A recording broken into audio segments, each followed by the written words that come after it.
Welcome to the Side Action Podcast, the sports gambling show that covers everything in the world of sports betting from A through Z. We'll cover the four major sports, as well as anything and everything in between worth some action, and will increase the size of your bankroll. And here we go. All right. Welcome to the Side Action, episode 24 of season 4. My name is Jim Weglars, a.k.a. Wegs. You can follow me at Wegspool on Twitter and Instagram.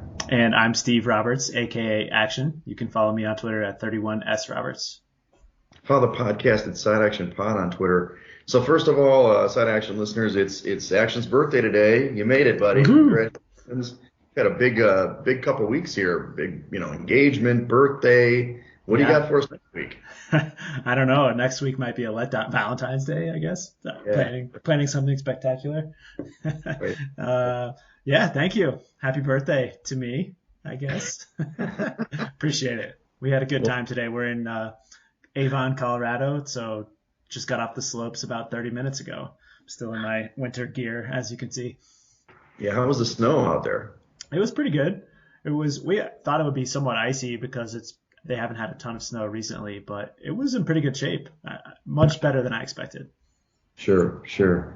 Yeah, and you were mentioning that they put a new gondola in, so it's a pretty nice situation. So you can get up and down pretty early, which is awesome. And it's been many years since I skied out there, but it's a beautiful area, Vail Beaver Creek area. So good job. Yeah. What's new with you? What's new? Let's see. Not too much. Went out a little bit this weekend.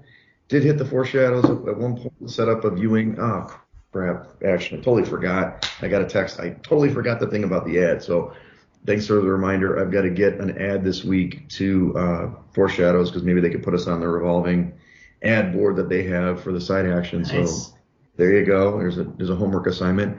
But I went over there, talked to Rob. I'm gonna go watch the Super Bowl over there this weekend.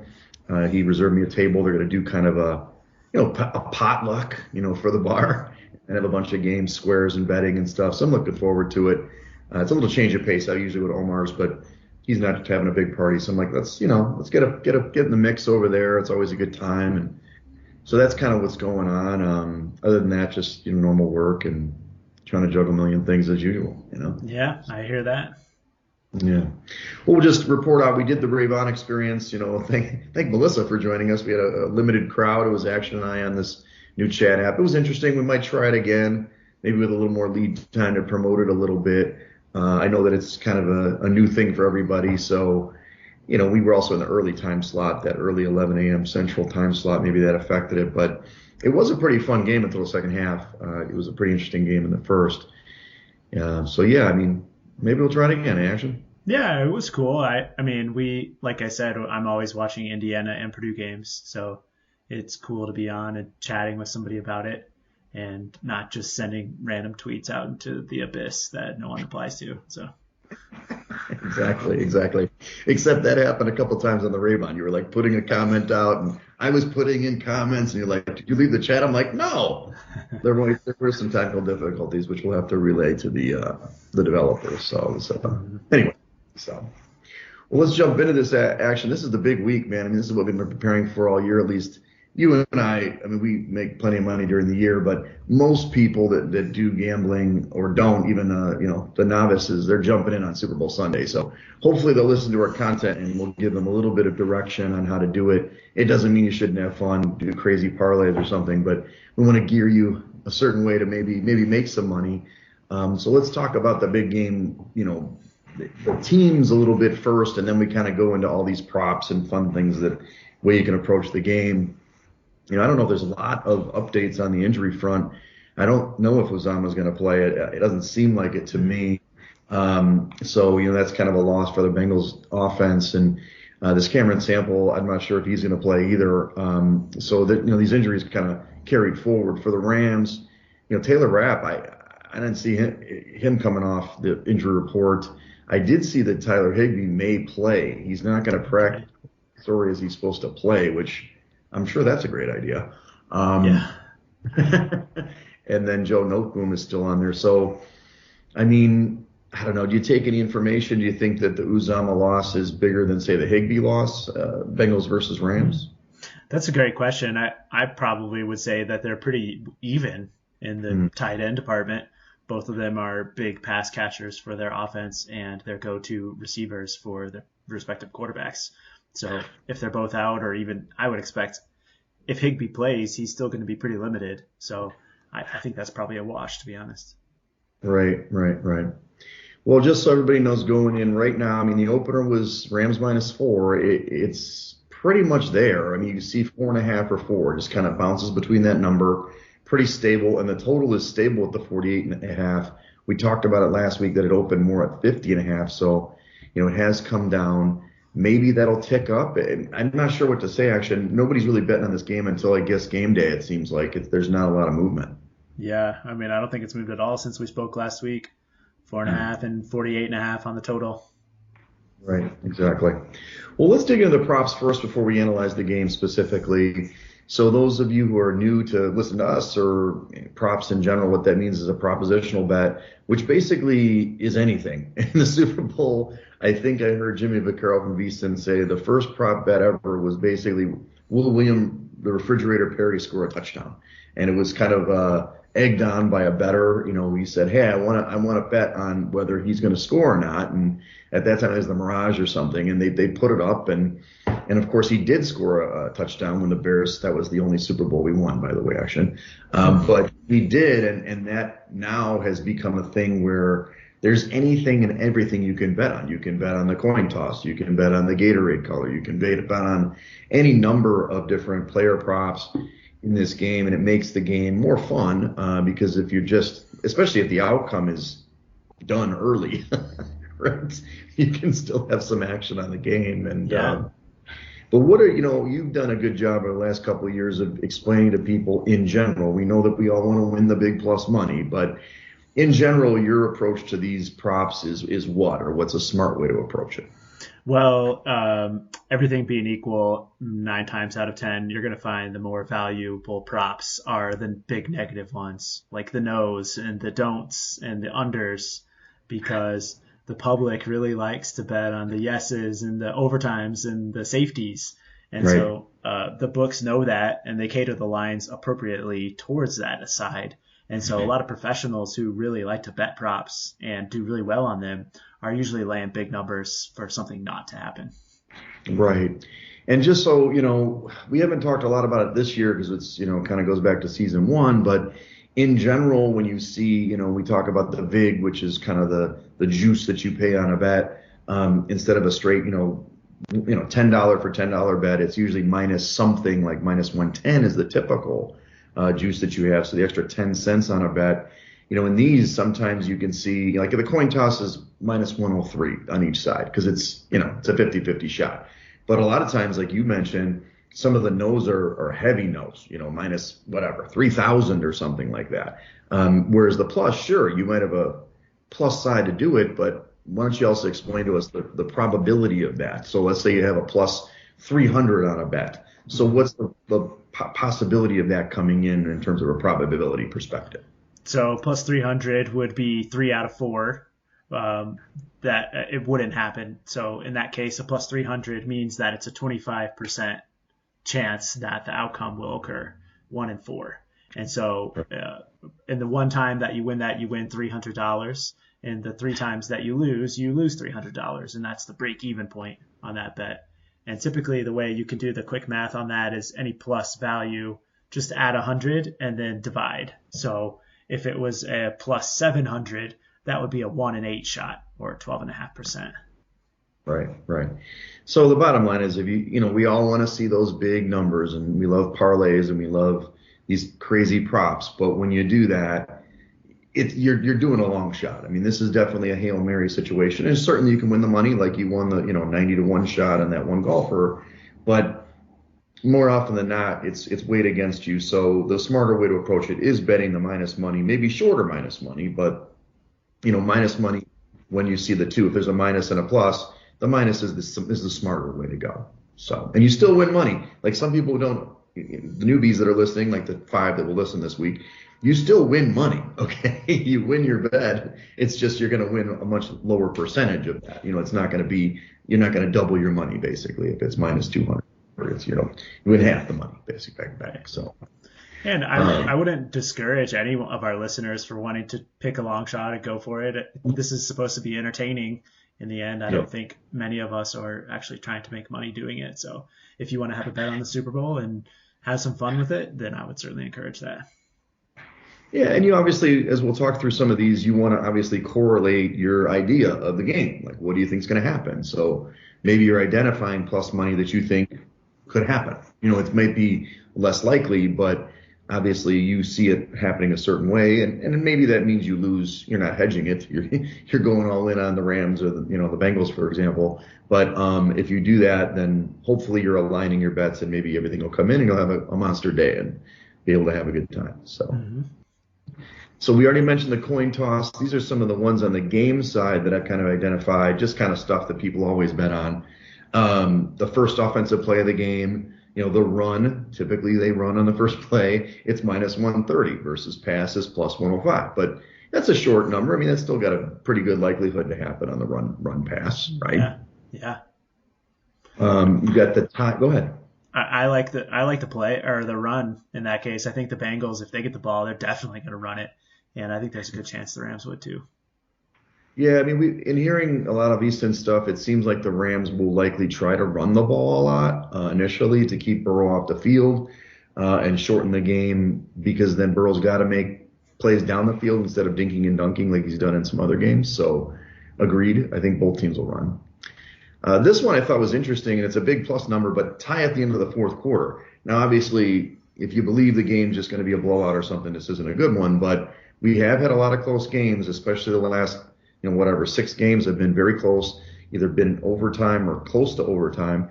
Plus, 1050 at Rivers is a pretty good number for that. Yeah, I mean, it's a 4-point spread, and we've seen a whole slew of overtimes in this playoffs. So if you want to ride the hot hand there, wouldn't fault you there. Yeah. So one of the ones I kind of like, I'm kind of tipping my hand a little bit later. We'll talk about our leans for the game or our picks for the game, but Bengals under 22.5 is minus 117. That's kind of the team total for the Bengals. I don't know. I'm not feeling great about the Bengals this week. Last week I was like, hey, Burrow for president and everything. But the more I think about the game, I know that the Chiefs blew it. I think the Titans didn't necessarily blow it, but I don't know. I'm thinking the Rams are going to smash this team, and I'm a little worried about it. I want the Bengals to play better, but if they're going to win, I think, it's got to be a low-scoring game anyway. So I just kind of feel like 22.5, it seems like a lot of points for me. So that minus 117 seems reasonable, at least. I know it's a little more to the money. You put a little more big on that one, but I definitely think that's the way to go.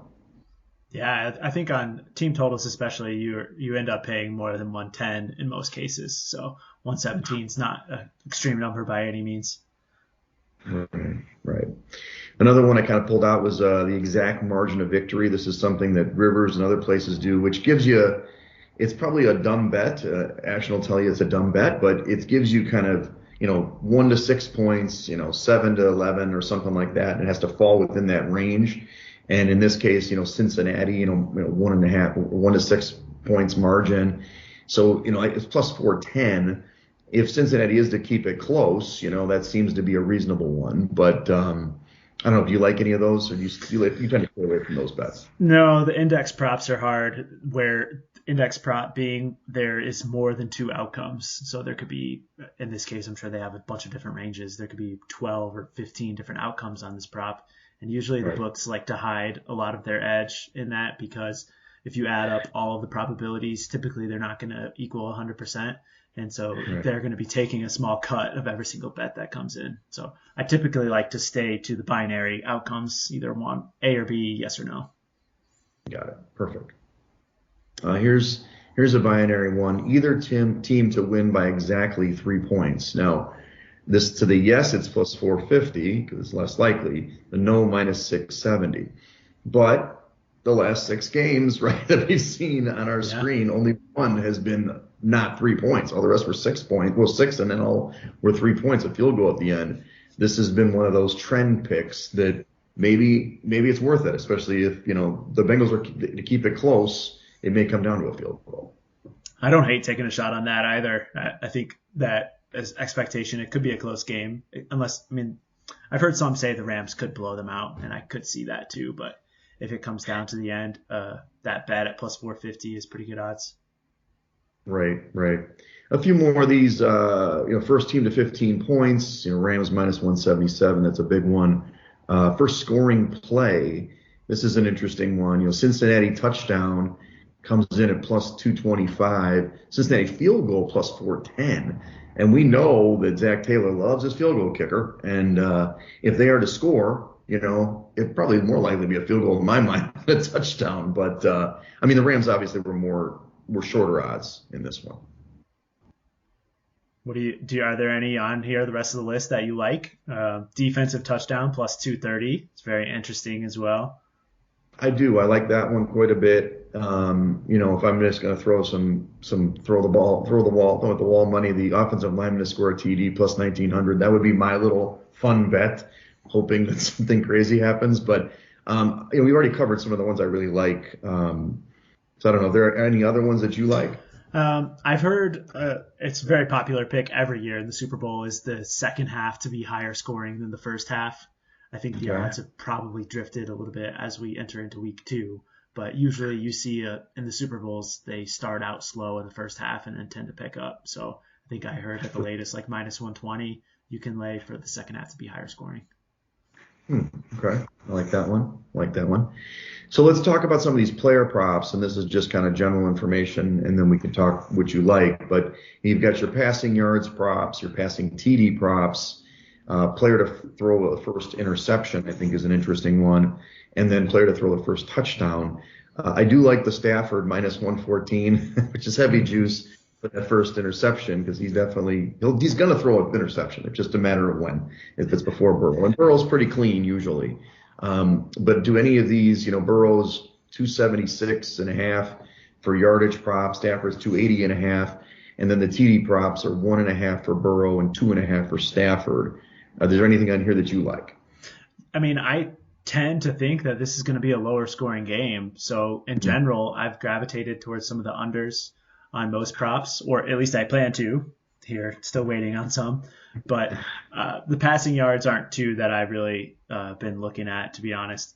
It's funny when you mentioned player to throw first INT, I thought in my head, that has to be a Stafford favorite there. But I'm surprised it's only 114. I thought it would have been heavier juice. Yeah, me too. That's why I saw that. It was pretty close, and maybe they just figure he's not going to throw one. But he's done it. I think, did he throw one against the Cardinals? Maybe he didn't, but he gives the ball up. We know that. Mm-hmm. I typically stay away from the passing props because, like you said, in fact, I think the winning teams usually run the ball more. So it's not like Stafford's going to be hucking and chucking as much. I think Burrow is the one who'll probably tend to throw the ball more, whether he completes it more. I didn't put his attempts up, I don't think, because that was another thing you could bet on. I do think he's going to throw the ball quite a bit. But we'll see. Now, rushing, you mentioned this last week, and you kind of already led us into this. You think they're going to be running the ball a little bit more. I showed at Rivers the Akers prop is 63.5 now. It does sound like Henderson might play. I don't know if that affects your play on that right now. Mixon at 62.5. And then I kind of like Burrow, 11.5, rushing yards. And I only guess, or you put that maybe, the under 10. That one I'm going to be betting under on Burrow rushing yards. I think throughout this playoffs, we've seen an inflation on all quarterback rushing props, mainly because of Josh Allen and Patrick Mahomes. And really Burrow in his own right had a couple of big games too. But this Rams team likes to sit back in the zone, and I just don't expect that Burrow is going to be able to have much success running the football. Yeah, they rush 4. They're not going to be blitzing very often, at least. He'll be checking down a lot. But you still like the Akers over prop? I do. Yeah, Darrell Henderson doesn't really scare me, to be honest. Okay. And the same for attempts. Now, your pick was attempts on Mixon, right? Is That's that right? Yep. So 16.5 on the attempts for Mixon. So it was minus 125. I saw it, about that for Rivers in the unders plus 101. So you still like the over on the 16.5? I do. I like his over carries preferable than the yards because I do think that the Rams are going to be able to bottle him up a little bit. But I expect that Zach Taylor is going to continue to pound him into the ground no matter what the game state is. Yeah, I know. He's an interesting guy. Well, let's talk about receiving props. And you already last week clued us in on receiving yards for OBJ, 62.5 yards over. I had minus 112 at Rivers. You've got other guys like Chase, 79.5, Higgins, 69.5.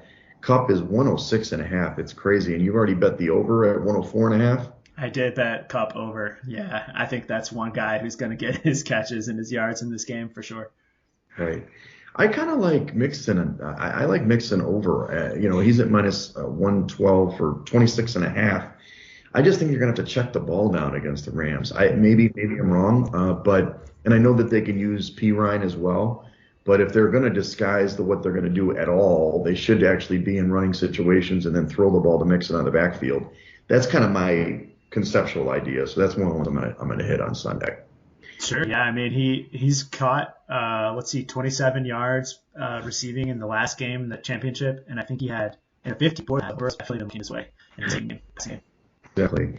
And the same with receptions. You would just stick to the yards prop for BJ? You think he's at 5 for receptions, the over's plus 120, or you just like the under on that? I like the yards on that. I don't know if I'd be betting the receptions on OBJ. I think if anybody is going to be getting the catches, it's Kupp. Stafford looks to Kupp in almost all situations, but I do think that OBJ is going to be the downfield threat. Yeah, to your point, receptions, Kupp is 8.5. The over's just plus 100, under is minus 124, which is interesting. So, he gets his typical game. It's like 8 for 110. That's his typical game. Mm-hmm. And then again, I still like Mixon. I like Higgins too, 5.5. The over's plus 104, under's minus 135. Higgins is kind of a safety blanket for Burrow in my mind, even though Chase is the playmaker. He's going to have to throw the ball down the field a little bit to Chase, but I do think he's going to hit some mid-range with Higgins, so I might hit that over plus 104.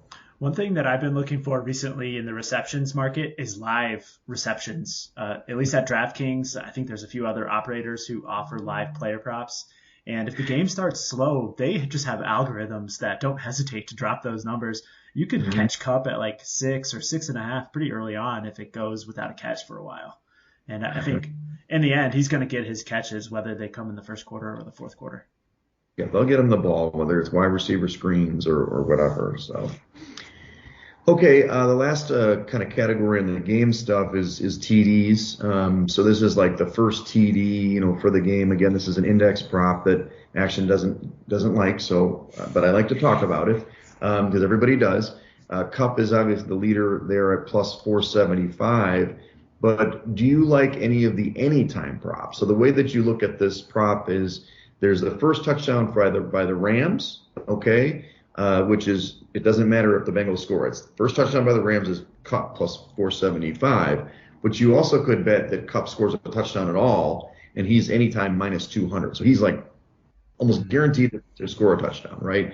Whereas Akers is plus 118. Seems like a logical one, right, for rushing. But I don't know. I mean, it is still as an index prop in and of itself. Yeah, that's true. I wouldn't stay away from first TD touchdown props, but for those, I'll be looking for longer shots. I mean, in those markets, I think that the value lies further down the board in most cases. Got it.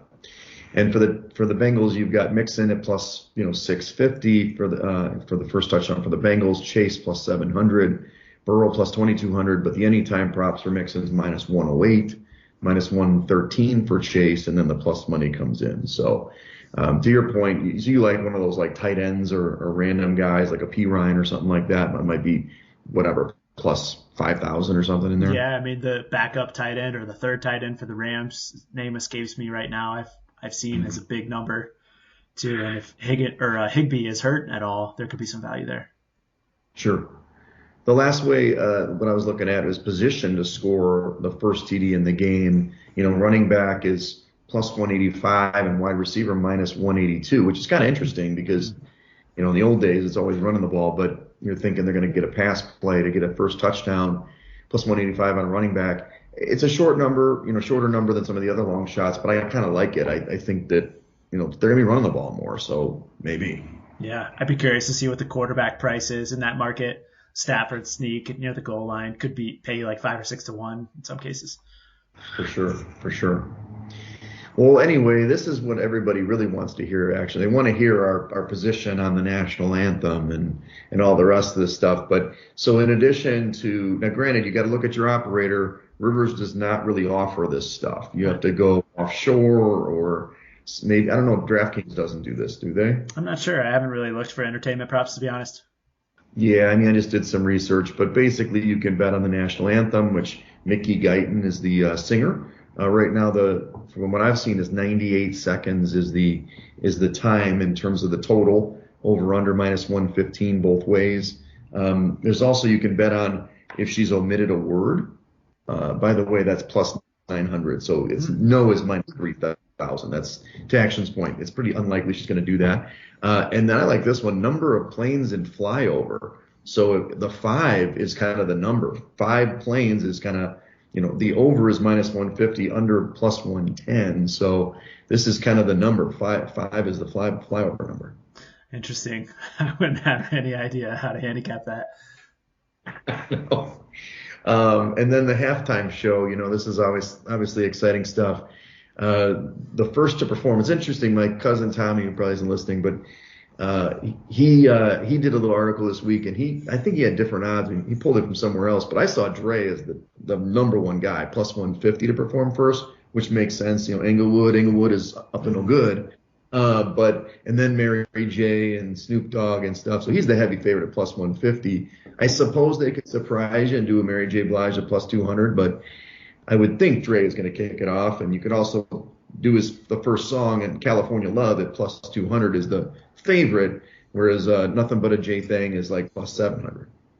Interesting. I could see some value in some of those markets. Dr. Dre plus 150, sign me up. Exactly. That's some plus money. I love some of these other ones. Will Snoop smoke on stage? The no is 450, but it's plus 300. So, why not? I think that's a yes bet for me. And what about Eminem to be censored? The yes is minus 180, but the no is plus 135. Wow, interesting. Yes, I'll take the big price on that one. There's no question. The last one I put on here is the Gatorade color. Obviously this is, it gets a little bit hazy. You got to look at your operator who's putting this out, because you've got the orange, but you also have lime green and yellow, that's kind of a band that gives you more, but just the favorite at plus 130. The lime green yellow is plus 300. Clear is plus 175, which is close to the top. Purple plus 1200. That's the dark horse. I've never heard of clear Gatorade. Is that something that they make, or is that just water? I think it's just water, so it's just whatever on the coach, right? Got it. That's true. They don't make it. It's kind of like that one frosted whatever cherry is more of a whitish color, I suppose. I bet when they first created it back in Gainesville, back in the day, it was clear at one point in time, and then they were just adding food coloring. Yeah, a little food coloring. It can't kill you, right? Red 40 or whatever it's supposed to be. Yeah. Well, let's talk about the game itself, action, and finally we'll get to the actual game. So we talked last week, the money line, the public's always going to bet the dog and the plus money, because they're going to go for that. And, so it's going to be actually a depressed price than what it should be. The Rams, I'm seeing anywhere from minus 190 to minus 195. I do like the Rams this week. I've already told you that. I actually probably would lay the points too. I think the more I think about it, and I look, hate me America for not going for the Bengals. I just think the luck's going to run out at some point, man. I mean, they weren't the better team probably 2 weeks in a row now. And as much as I hate the Rams buying a championship, it's hard for me to, even though the numbers are close on paper, I just think that defensive line and the offensive line are going to take apart, the Bengals. So I'm all in the Rams, guys. Sorry. I hate to be the favorite, the rooting for the favorite, but that's where I'm going.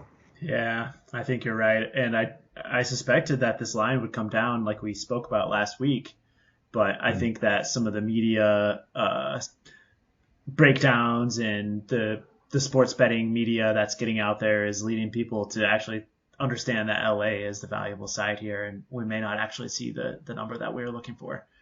So I'm with you. I like the Rams. I would really like to see the Bengals win, but I'm not sure that this team who was lined in preseason at a win total of 5 games, who's now made the Super Bowl. I mean, there was an expectation of what the Bengals were going to be this year, and now they're in the Super Bowl, and I'm not sure they match up with the Rams, to be honest.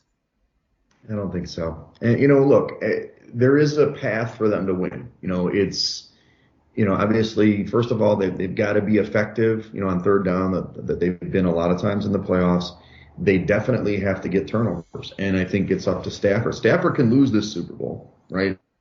And he may win it too. But my thing is, if he throws some stupid picks, gets them, a score or something like that, now you flip the game around where he's got to throw the ball, where they're not running the ball as much. I just think at some point the defensive line woes for the Bengals is going to come to fruition. I thought last week, the 49ers defensive line is really good, and they didn't run the ball very good against that team. But I think this team, they will. I think they're going to run the ball well, and it's just going to set up that play action pass, and it's going to be tough for the Rams to the Bengals get off the field, and Joe's going to have to strike down the field, and maybe Chase comes up great. But I think they're going to this time. I think it's just going to run out. I hope it's a good game. Trust me, I hope it's a good game, but I'm thinking they're going to cover the number. What about the total? You think I'm under? I'm under personally, but yeah, I don't know. Everybody's over. I still like the under. I think I told you last week I bet it at 50 on the open, and now it's 48.5. It's certainly not quite the same value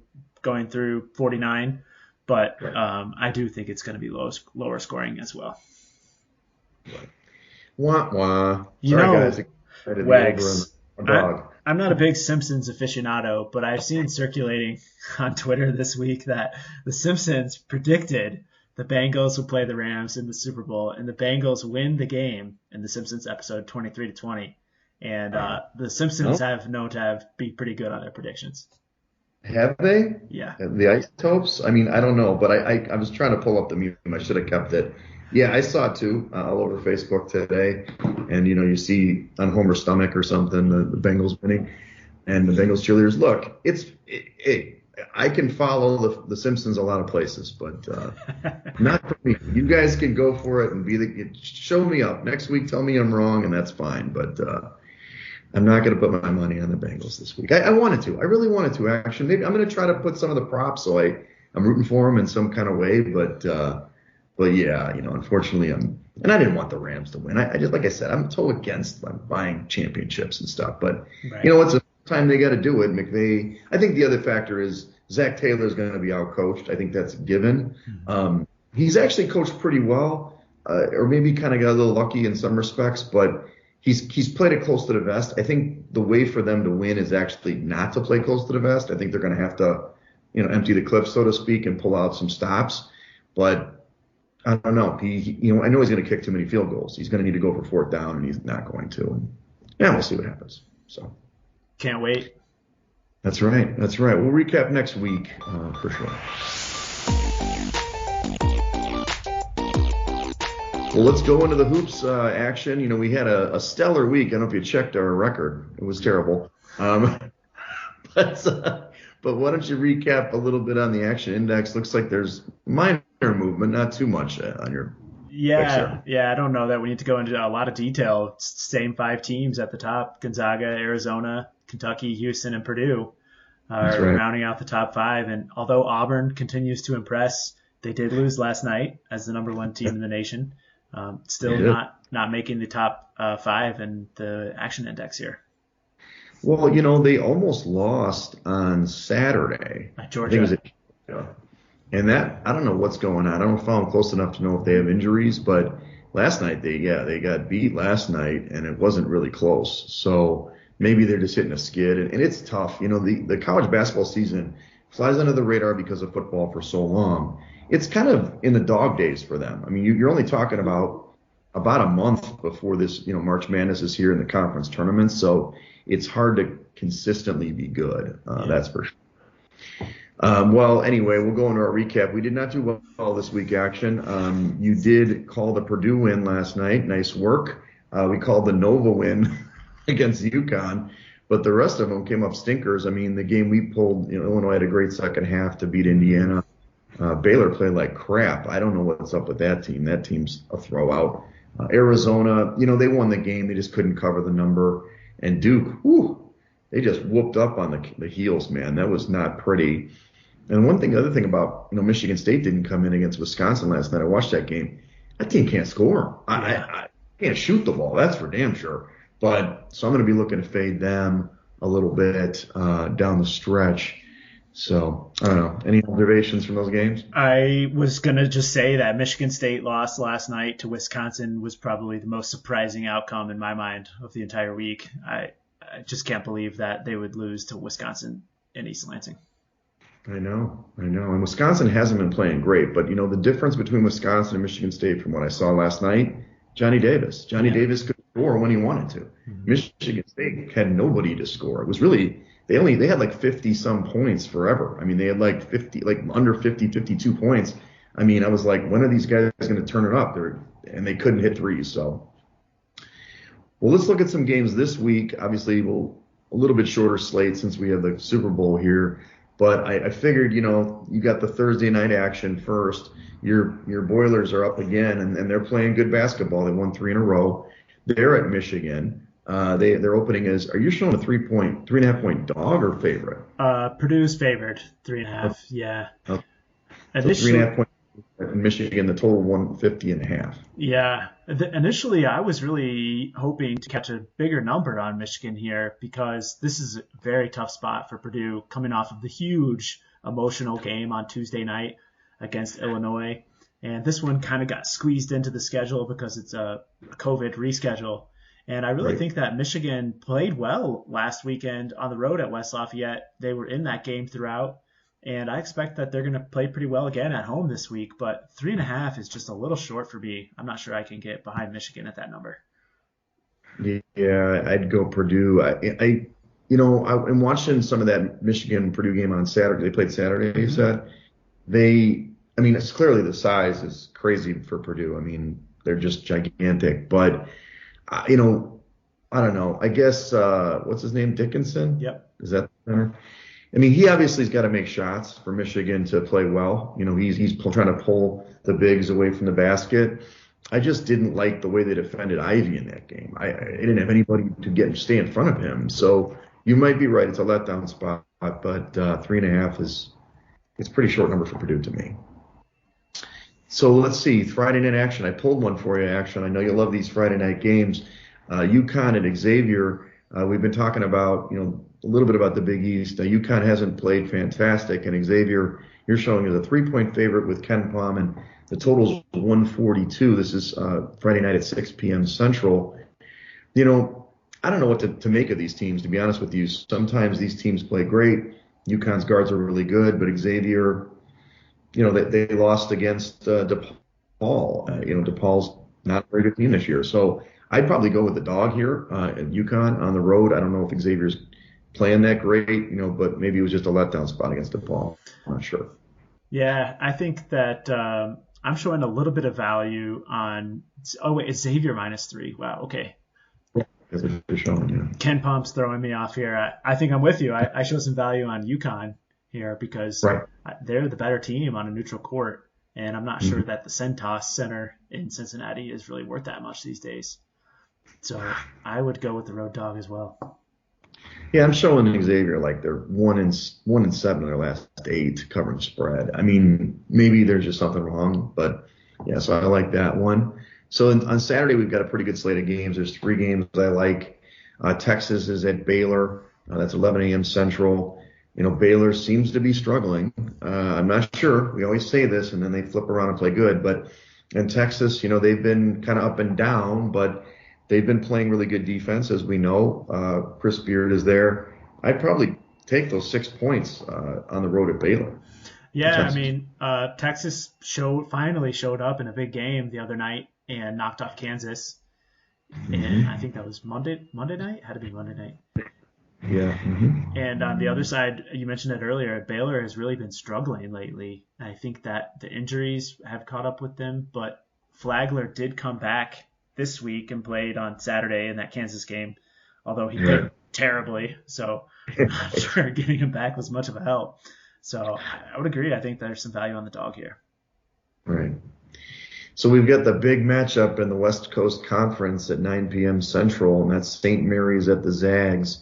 total 146. I was very excited about St. Mary's before last night, action. Apparently something happened in the West Coast Conference last night because St. Mary's and San Francisco both got knocked off by lesser foes, and Pacific, played good against USC. So maybe it was just a weird situation, but St. Mary's going into the game was covering numbers. I was like, this team's playing really good. They were 5-2 against the spread in the last 7. But the Zags, 14 points. God, this team is so good. Mm-hmm. It's hard to, they're at home. Do you think that they just get up for this game and destroy the Gales here? Yeah, they've been destroying every team that they faced this season. And what I've been betting on lately with the Zags is looking at their team totals, because all of their games are extremely high scoring and their opponents just cannot stop their offense. So where in a typical case I might like the game total, I'm just gravitating to try and focus in and align just with the Zags and bet on that Zags team total. Yeah, so in this case, the team total would be what, 80-something, 86, 87, something like that. Yeah, it's low 80s range, 83, 84, typically, depending on what the game total comes out to be, obviously. Right. Okay. Well, last one on Saturday that I kind of like is UCLA at USC, that, battle in LA. This is like the pregame to the Super Bowl, so that's at 9 o'clock Central as well. Both these teams are a little confounding. USC, they get a big win, or they almost cover against Arizona, and then they play like crap against Pacific, right? It doesn't make any sense. Whereas UCLA is up and down too. I'm not sure which team. I think that UCLA is the better team, and they are, on the road here. You're not showing a spread here, but I would guess that USC would be a short favorite at home, right? I don't know. Did I miss that one? I can pull up KenPom. The USC game last night against Pacific, I think we can probably just throw out as handicappers because it was an obvious letdown and out of conference game too. I think it would have been really tough for those guys to get up for that one, regardless of the opponent. But let's see, USC. That's Saturday night, USC and UCLA. I think I've got that Saturday. Let me double check. They don't call us the best in the business for having things planned out there. My KenPom is a week ahead here. That's why I can't find it. Oh, gotcha. Yeah, 9 o'clock. Yep, that's right. February 12th. I think that he's likely going to have UCLA favored. Okay. Short favorite on the road. Road. It's, down the road. Yeah, UCLA -3, 137. Okay. Any thoughts on the side here? I like UCLA. I know that I disparaged them earlier in the season and talking about their run last year, but the 1 or 2 games I've watched now against Arizona, I've been incredibly impressed with the way they battled in both of those games. Tiger Campbell is playing well, and the Robin to the Batman, Jaime Jaquez, is always going to play well too. So I would probably lean to UCLA. Okay, I can stick with you on that. I do think they have more talent, and they do seem to play up for opponents. This is definitely one of those that they'll play up for, so that should be a fun game to watch. A couple more here. Sunday, and I slipped this in, action. I was looking for games. Colorado State, they've let us down. They've honestly let us down. They're not going to be the darlings of the podcast anymore. But Sunday they go to Boise, and Boise's been playing really well. This is 3 o'clock Central, right before the Super Bowl. You can check this one out. So looks like the Rams are 5-point dogs on the road at Boise, and Boise has really consistently played very well. They did lose at Wyoming this week, but I do like this team defensively. Oh my God, they're 7th in the nation. So I probably would lean against my Rams here for that fact alone. Now they're 140th on offense. Let's face it, Colorado State can outscore this team, but they're obviously doing something on defense. Yeah, definitely, and they are also very good rebounding too, 4th ranked in defensive rebounding, so they hold their own on the glass. Even though the Rams don't really crash the glass that often, it looks like they like to play in transition, shoot threes or layups, right? That's the offense. And Roddy is awesome, by the way. It's one of my favorite players to watch. But I show there's some value on Boise here. It should be closer to 7. So if KenPom is accurate, I think the value is with the home team. There you go. All right, two more. Jumping to Tuesday of next week, the 15th. You've got Villanova at Providence. Nova, you're showing as a 4-point favorite per KenPom. I've been fading the Friars for a while. I would take Nova here. Now, I don't know. I think Gillespie's out, obviously, with his injury. I didn't hear any update. Is he out significant time, or is he just a couple weeks? I was traveling last night, but I saw that he was warming up in the game. I didn't circle back to see if he actually played last night, but I thought that was kind of surprising because when I saw the injury, it looked very serious to me. Yeah. Well, I'd take Nova here -4. This is at 7 o'clock on Tuesday. Providence and your guy, Ed Cooley, good coach, but I don't see them anywhere in the top 40 of the metrics. So I'm still surprised they're still ranked in the AP. But, they're winning games, I guess. Yeah, man, they continue to pull W's out from nowhere week in and week out. But I'm with you. I think this is where the run stops. I think the value's with Villanova. All right, last one, Kentucky at Tennessee. Kentucky's had an up and down week too. These teams, it's hard to find a team that can cover consistently besides Gonzaga, basically. You've got Kentucky showing as a 1-point favorite on the road at Tennessee, total being 141, which seems a little high. That's 8 o'clock p.m. Central on Tuesday. I love Kentucky, but Tennessee's playing pretty good basketball too. I mean, any value on the home dog here? No, I like Kentucky in this game. I know that they didn't cover last night, but I actually bet on South Carolina, and I saw later at the very end Kentucky had the ball with a chance to lay it in and cover, and the guy waited until after the horn to dunk it, which would have covered the game. And so it was a lucky win for me and on South Carolina. But in the first game, Kentucky just trounced them 107-79, and that was really their coming out party, and I think there's going to be more of the same in Knoxville this time around. All right, good to hear. All right, let's just cover the games again. I just wanted to put this out for people because the NHL trend we mentioned last week for night ranges, we'll call it the night range trend. We've got last night it was 1-0 last night. The Devils did win 7-1, so it's already come through. Nostradamus over here. But we've got at least 4 or 5 games that meet the criteria this week. You've got on the 10th, which is tomorrow. Wait, what day is it? Tomorrow. Yeah, tomorrow. Columbus would go to Buffalo. You go on Columbus and New Jersey at St. Louis. St. Louis has 11 days off. You go on the Devils there. And then the other 3 games on the 11th, you've got Seattle at Anaheim. So Seattle will be the side in that one. Boston at the Rangers. Boston will be the side. And lastly, Carolina versus Florida. Not to be confused, it's the Florida Panthers, but it's the Carolina. I know. Slip that in there. But Carolina would be the side against Florida. They'd have 14 days off when they play Florida on the 16th. So I definitely got to hit this week and make some money. Yeah, I missed the game last night, unfortunately, but I tracked it. And kudos to Night Ranger, who had the winner with the Devils. But there's 4 going off tonight, puck dropping soon, which I all bet, and then I'll be looking forward to putting these in as well. That's right. Win some cash.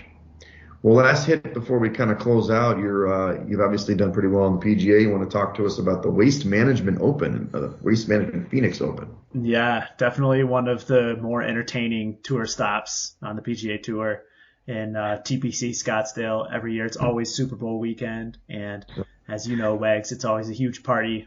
Draws crowds of upwards of 50,000 degenerates who just like to mostly drink and not watch a ton of golf. Right. So 16 is the hole where everyone sits in the big stadium and continues to just drink all day, and it tends to be a big frat party. And It kind of really aids to the excitement this week because a lot of the players like to feed off those crowds. And you'll see that there's a lot of players who historically have played really poorly here because they can't handle the crowds. And so the course history is probably one of the heaviest weights that I used this week to try and pick out some of my plays because you've seen the similar players over and over again who perform well in this tournament. And I kind of weighted that a little bit. You also see that putting is less important in this course because, you don't have to have a ton of accuracy. Distance is certainly helpful off the tee, and then accuracy and hitting the greens. So structure gained approach is something that is really important for picking golfers this week. and as well as accuracy off the tee. Gotcha. I can see you noted the Bermuda overseeded with bent, poa, and rye on the greens. Good research. Yeah, basically everything. It's just it's a mutt of green grasses. So Right. another reason why there isn't a ton of putting data that's really reliable when you're trying to pick out winners this week. Right. So I will say that this is probably the most top-heavy field that we've seen so far this year. I think there's at least 20 golfers in the top 50 that are playing, including John Rahm and Matsuyama, as well as Justin Thomas. And Victor Hovland is making his debut after having some success across the pond so far this season. So a lot of those guys have really short odds, though. So I'm looking a little bit further down the board this week. I like Daniel Berger at 28-1. He's probably my shortest pick. He withdrew last week with a back injury, but I suspect that he really was just looking forward to this tournament and hopefully will come out ready to play this week. Right. You've got Luke List on here. He's one of your guys. You've got him in the top 20 as well, so you can bet him in the top 20 at plus 230, but to win it plus 7,000, which is great. You also like a couple of matchups to fade Jordan Spieth. He has not done well at this tournament. Well, he actually played here last year well and finished third, and he's been pretty hot this season so far with the irons. He's been testing out a new swing, I understand, and was actually in contention last week up until the 17th hole. But I think this is a week where it's going to get the better of him. He's kind of hot and cold, and I'm just projecting that he's going to be cold this week. You like Matsuyama against him at the minus 149 in the matchup, and also Scotty Scheffler at minus 144. So obviously the odds are against him for whatever reason at this course. So excellent. Well, let's win some money on golf too. Let's keep it rolling. Super Bowl, NHL, golf. Let's win any way we can. That's right. We got to get some more sports into the podcast here now that football's dropping off. How are you watching the game? Are you going to still be out in Colorado? No, we're traveling back early Sunday morning and planning just to watch it at home. The two of us, quiet night, make some food, and really just focus in on the game and my prop bets. Nice. Okay, I'm going to be at the Four Shadows. Anybody who's listening is happy. I'll come on by the table, say hi. Rob will be ready for you. Get some cool cold brews or whatever you like. I know he's making some special wings. Everybody's bringing stuff for the potluck, so it should be an exciting time. Looking forward to that.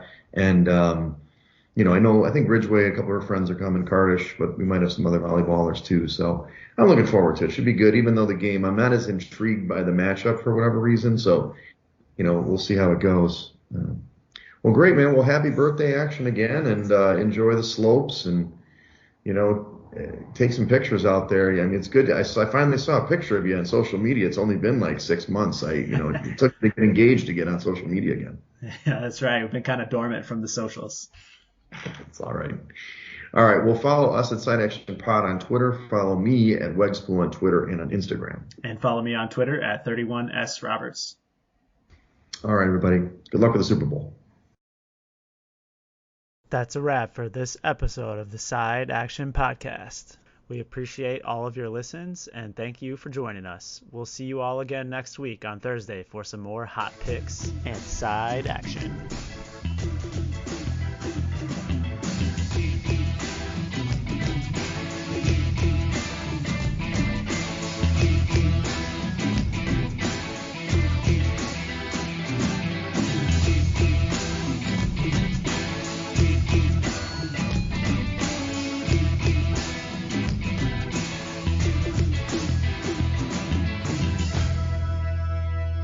Side Action Podcast, its owners and associates take no responsibility for the opinions or statements made by the show hosts or their guests. Statements or show topics are not necessarily the beliefs of this podcast, and opinions between talk show hosts may conflict. Individuals following the advice given on the podcast accept their own risk of losses from wagers made. As the Side Action Podcast, its owners, hosts, associates, or guests will not guarantee any advice given. The opinions and advice given on the Side Action Podcast is for entertainment purposes only. Gambling problem? Call 1-800-GAMBLER. Intro and outro and transition music credits. Song titles Jerry 5 and District 4 by Kevin MacLeod at incompetech.org. Licensed under Creative Commons Attribution 3.0. creativecommons.org/licenses/by 3.0.